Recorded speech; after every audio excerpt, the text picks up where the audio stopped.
This episode is Let's Talk About Anxiety. Welcome to Let's Talk About Mental Health.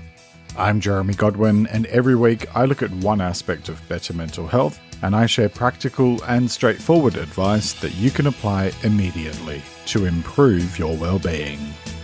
Today I'm talking about anxiety and I'm looking at healthy ways to manage it. So get comfortable and let's talk about mental health. Hello and welcome to episode 102, and thanks so much for joining me. This week I'm talking about anxiety, and I'll be covering what anxiety is, why understanding it and where it's coming from matters, and how to manage anxiety. Before we jump into that, you might have noticed by now that I like to provide lots of practical tips and advice for how you can manage your mental health and well-being in a healthy way. And if you find the tips I share on this podcast helpful, then you will also find the content I share on my YouTube channel, Better Mental Health, to be helpful. In my latest weekly episode, I'm exploring 5 daily steps for better mental health, and these are quick things you can easily build into your self-care and well-being routine. Or if you don't have a routine, they're a great place to start. Watch the video now on YouTube, and you'll find it linked in the episode description of this podcast on whatever service you're listening to me on. Also, a quick heads up that I've recently created a free ebook called 100 Quotes for Better Mental Health, which is celebrating all of the end of show reflection quotes from my first 100 episodes. If you would like a copy, then all you need to do is sign up to my free mailing list at letstalkaboutmentalhealth.com.au/subscribe. And again, it's linked in the episode description, and you'll find a link to it in my next weekly newsletter. Each Thursday, I send out a quick roundup of a few inspiring and interesting bits of content from the week. So, if you'd like the free ebook, then join my free mailing list. You also receive copies of my episode transcripts emailed to you every Sunday for free. And did I mention that it's free? And one more quick thing. If you're listening to me on Spotify, you might notice that there are now questions and polls that you can participate in for each episode. It's a new feature they've introduced, and I started using it on episode 100, so I'd love it if you'd have a look and join the conversation, because I absolutely love hearing feedback from all of you wonderful people who listen to my show each week. For anyone not on Spotify, or even if you are also very welcome to follow me on Instagram at LTA Mental Health, and you can join the conversation by commenting on my daily posts. So, with all of that covered, on with this week's episode about anxiety. I'm hoping that talking about anxiety isn't making you too anxious, because I have to admit, most of the time I'm fine with it, and then other times, anxiety decides to creep up on me and makes it hard to concentrate. So I know what a pain in the backside it can be. In case you're new here, or just as a sort of general introduction to today's topic, I live with anxiety, and it's something that became really bad for me in late 2011 when I had a total breakdown and could barely function. The next few years after that involved quite serious depression and anxiety, and although I managed to overcome depression a few years ago, thankfully, I still live with mild anxiety now, which I am less thankful about, if I'm honest, but still very grateful that it's not as severe as it once was. In hindsight, anxiety is something I have lived with for most of my life. It just took a breakdown for me to realize it. So I'm hopeful that the work I do here on the podcast and over on YouTube can help other people like you to find healthy ways to cope with and manage the beast that is anxiety. Because, and spoiler alert here, I most certainly did not handle it in healthy ways, and that resulted in my situation becoming far worse than it probably needed to be. But more on that later. I will say upfront that I have learned how to live with anxiety, and there are definitely lots of things you can do. So, settle in because I'll be sharing those throughout the episode. As I mentioned at the end of last week's episode, in this podcast I usually focus on one specific aspect of mental health each week, like worry or joy. However, as anxiety is one of the most common mental health conditions worldwide, and it is something that affects many of us, and no doubt more thanks to the pandemic, I felt it was time to give it the attention it deserves with an episode dedicated to anxiety. I'll be following a fairly similar format to my usual approach, but this time I'll be discussing a much broader topic because anxiety is quite a large subject to explore. So, why don't we begin with some definitions, and let's talk about what anxiety is. The word anxiety broadly refers to a feeling of worry, nervousness, or unease about something with an uncertain outcome, and that comes from the Oxford Dictionary. In psychology, however, it's a broad term used to describe nervous disorders that are marked by excessive uneasiness and apprehension, typically with compulsive behavior or panic attacks. And again, that's from the Oxford Dictionary. We tend to use the word anxious as an umbrella term for feeling stressed or worried, but anxiety is much more than just those feelings. Depending on the type of anxiety you are experiencing, you may feel overwhelmed by issues or even by day-to-day matters, or you may find yourself plagued by constant worry about the future, or find it difficult to stop ruminating over past events or actions. Let's talk about the most common types of anxiety, and I'm going to draw from an article by Beyond Blue for this, starting with Generalized Anxiety Disorder, also known as GAD, which is where a person feels anxious on most days, worrying about lots of different things for a period of 6 months or more. Social anxiety, which is where a person has an intense fear of being criticized, embarrassed, or humiliated, even in everyday situations, such as speaking publicly, eating in public, being assertive at work, or making small talk. Specific phobias, this is where a person feels very fearful about a particular object or situation and may go to great lengths to avoid it. For example, having an injection or traveling on a plane. There are many different types of phobias. And panic disorder. This is where a person has panic attacks which are intense, overwhelming, and often involve uncontrollable feelings of anxiety combined with a range of physical symptoms. Someone having a panic attack may experience shortness of breath, chest pain, dizziness, and excessive perspiration. Sometimes people experiencing a panic attack think they are having a heart attack or are about to die. If a person has recurrent panic attacks or persistently fears having one for more than a month, they're said to have panic disorder. And the link for that article is in the transcript. There are other conditions where anxiety can be present as well, such as obsessive-compulsive disorder, or OCD, and post-traumatic stress disorder, or PTSD, to name just two. So, you might be wondering what some of the common symptoms of anxiety are. According to the Black Dog Institute, they can include some or all of the following. Feeling very worried or afraid most of the time, feeling tense, on edge, nervous or scared, feeling irritable, agitated or panicky, feeling as though you may vomit, and other symptoms. And the link for that article is also in the transcript. You might also experience difficulty sleeping, trouble concentrating, and physical symptoms like stomach aches or a churning feeling in your gut, lightheadedness, dizziness, trembling, sweating, or even excessive thirst. These symptoms on their own don't necessarily point to anxiety, but when there are multiple signs present, then it may be anxiety related. For a lot of people, anxiety shows up physically before there's even an understanding that something is going on emotionally. Before my breakdown, I had quite a lot of severe stomach issues, and it was only when I admitted to my doctor that I had been dealing with excessive stress at work that we started to explore all of my symptoms and realized it was actually anxiety and depression. So please be completely open and transparent about everything that you've been dealing with when you're speaking with your doctor, because it makes it easier for them to diagnose your situation correctly. Speaking of depression, probably the main thing I want to highlight here is that it is quite common for people with anxiety to also experience depression, or for people with depression to also experience anxiety. This is not the case for everyone, but they do often go hand in hand, and once again, if you're experiencing symptoms of either or both conditions, then it's best to speak with your doctor and discuss your situation.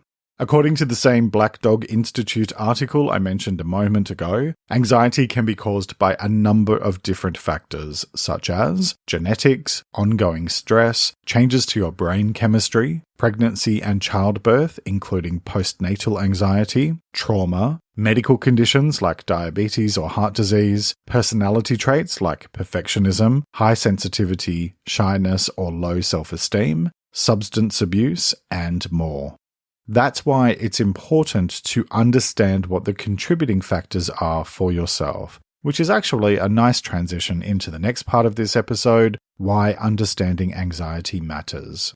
And it matters for a whole bunch of reasons, not least of which is that symptoms very rarely just go away on their own. And for many people, they can actually become worse over time if not addressed.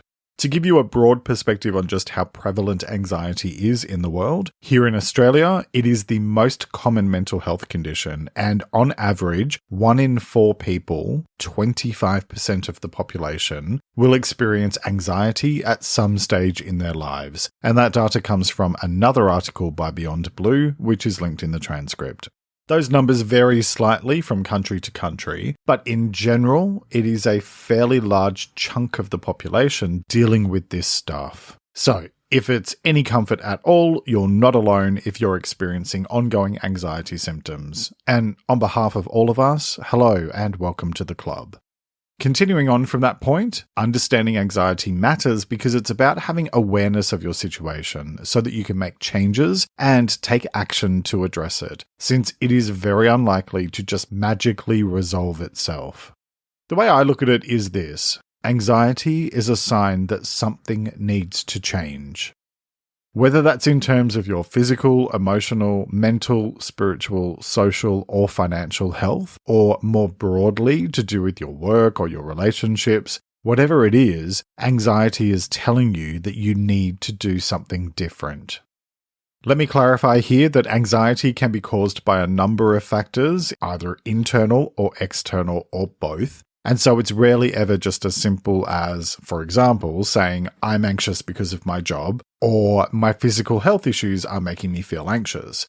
You may recall from maybe 1 or 2 previous episodes, in other words, most of them, that I often discuss taking the time to identify the root cause of issues rather than just responding to the symptoms. Well, anxiety is a symptom. Yes, it can be caused by a specific disorder, like GAD, but the actual feeling of anxiety or worry or whatever is just one symptom of a broader condition. So it's important to A, have a proper diagnosis, and that means from an actual doctor, not from Dr. Google, and B, to develop a deeper understanding of where it's coming from for you and what your triggers are, which I'll come back to in a minute. For many of us, when we're feeling anxious, we might find that we have lots of nervous energy and feel tense, both physically and emotionally. And that is just a physical manifestation of what is going on inside our brains. In fact, that's your body's way of preparing you for a perceived threat by triggering your instinctive fight, flight, freeze response, which is great when you're being chased by a hungry hippopotamus, but not so much when you're standing in the supermarket on a Tuesday afternoon, feeling triggered because they've moved all the stock around for the 14th time that month. So, as I often say, self-awareness plays an enormous role here in terms of seeking to understand where the anxiety is coming from, and I explored self-awareness in episode 62 if you'd like a guide on how to be more self-aware. And that is an important step to take in terms of identifying how to address anxiety if you're dealing with it. And speaking of how to, that sounds like it's time to get into the how-to part of this episode. So let's talk about how to manage anxiety. And I'm going to be a bit cheeky here today and start with how not to manage anxiety. You don't manage anxiety by drinking or eating or snorting your way through it. Look, I'm not your dad, so I'm not going to lecture you, but I'm also not going to shy away from saying what needs to be said.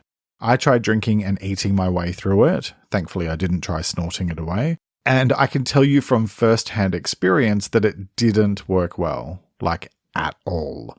Alcohol is a depressant, so you can imagine how well that turned out when mixed with actual depression and anxiety. And as for food, well, you can eat your feelings all you like, but you'll just keep on carrying them around with you, physically and emotionally, until you eventually deal with them. And until then, you'll be dealing with all the physical effects of those unhealthy behaviors.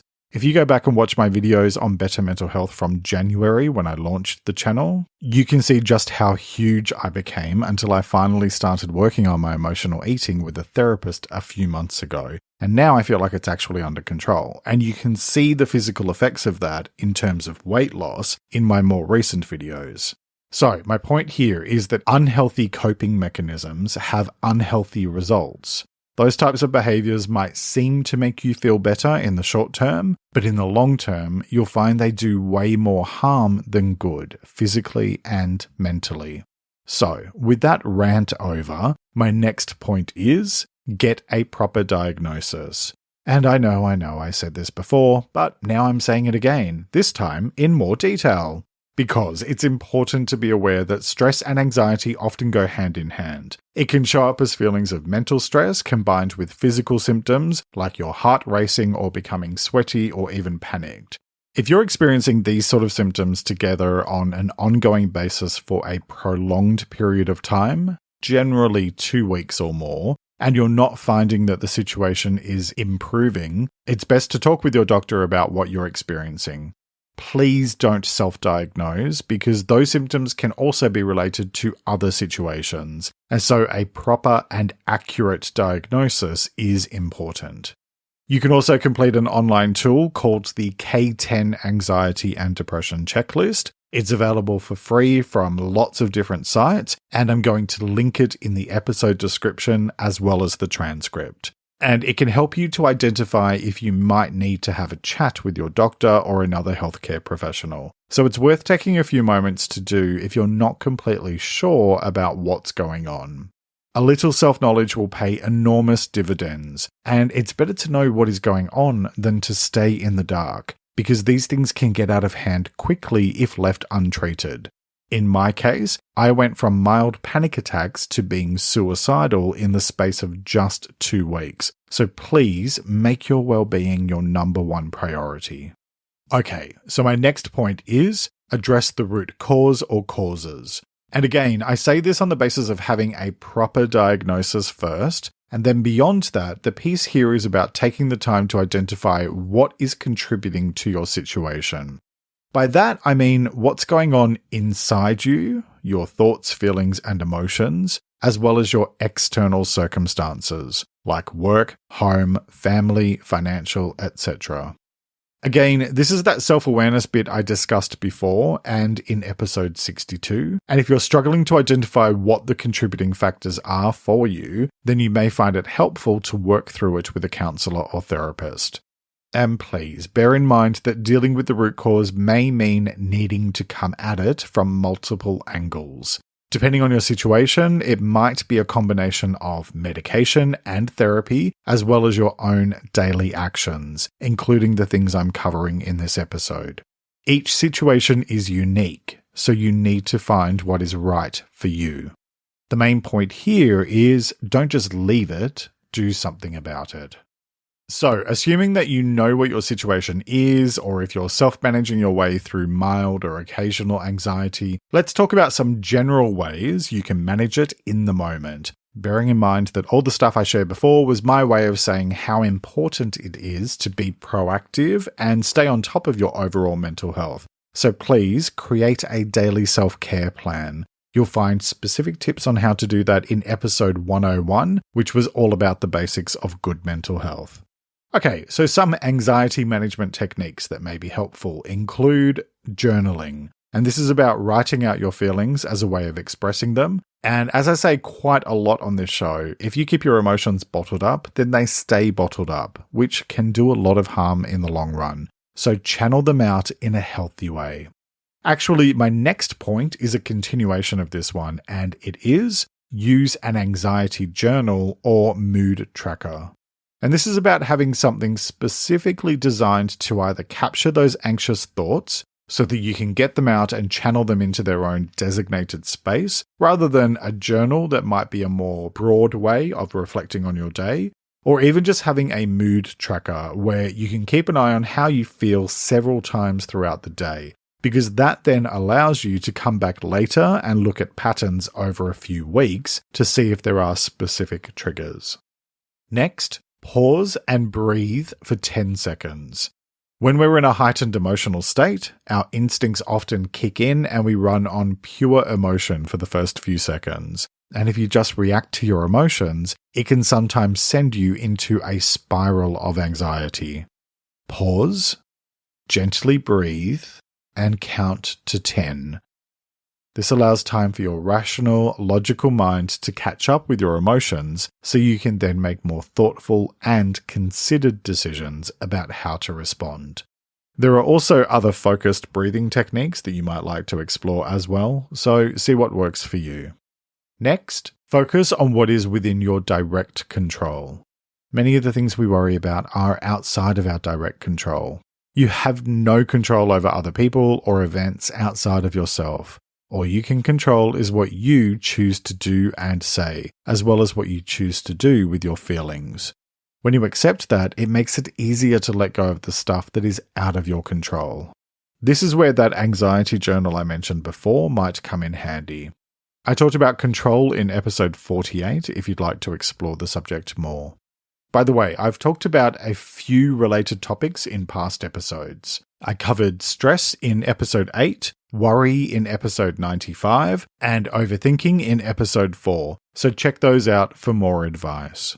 Okay, so next, identify your triggers and address them. And this is about really taking the time to understand what is going on and then dealing with the root cause or causes. Again, you may find it helpful to work with a professional like a therapist, counselor, or coach, depending on your needs and situation. Talking with friends and family is great, and that support is important, but you'll find that your loved ones aren't great at being completely objective because of their emotional connection with you, whereas a professional can help you to see things from a different perspective. I covered triggers in episode 91, so that may also be helpful. Next, have a proactive focus on your overall well-being.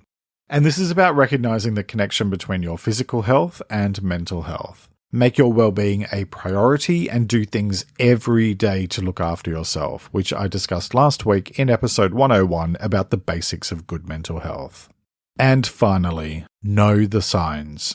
When you get to know your anxiety, you can begin to identify the difference between stress versus anxiety versus panic attacks. For example, anxiety attacks tend to build gradually, whereas panic attacks usually come on suddenly and are quite extreme in nature. Spend a little time each day to just sit quietly and connect with yourself so you can become aware of your emotions and begin to understand the different things that are happening for you each day. For more on how to do this, check out episode 83 about being present, and I also have a video coming out on November the 3rd on my YouTube channel about healthy coping mechanisms for stress, so keep an eye out for that as well. Because when it comes to anxiety and mental health, what it all boils down to is this. Anxiety can be caused by a number of different factors, but regardless, the result is usually the same. Feeling on edge and having difficulty finding calm and peace of mind. Even though it's unpleasant to deal with, I promise you that it's something you can learn to manage with time, effort, perseverance, and support. As with all things, it comes down to how you look at it. Rather than letting anxiety manage you, it's up to you to manage it. And when you choose to do that, you can take it and use it to identify aspects of your life that need to change in order to contribute in more positive ways to your general sense of calm. The choice is yours, as it is with all things related to your well-being. So, what choice will you make today? Each week I like to finish up by sharing a quote about the week's topic, and I encourage you to take a few moments to really reflect on it and consider what it means to you. This week's quote is by an unknown author, and it is, "Do not believe the things you tell yourself when you are sad and alone." Let me repeat that. Do not believe the things you tell yourself when you are sad and alone. Alright, that's nearly it for this week. Next week I'll be talking about calm. For me, one of my main priorities in life is to find and maintain calm and peace of mind. And you've probably heard me mention that a few hundred times before. And I thought it would be a natural progression from this discussion about anxiety to explore the idea of calm in more detail. So next time I'll be talking about what calm is and what it isn't, why it matters, and how to cultivate a sense of calm for better mental health. I hope you'll join me for that episode, which will be released on Sunday, the 31st of October, 2021. And on Wednesday, catch the latest episode of Better Mental Health on YouTube, or head to letstalkaboutmentalhealth.com.au, where you can also join my free mailing list for podcast transcripts and my weekly newsletter. You'll also find the link in the episode description on whatever podcast service you're currently listening to me on. Follow me on Instagram at LTA Mental Health, where I post extra content daily. Thank you very much for joining me today. Look after yourself and make a conscious effort to share positivity and kindness out into the world, because you get back what you put out. Take care and talk to you next time.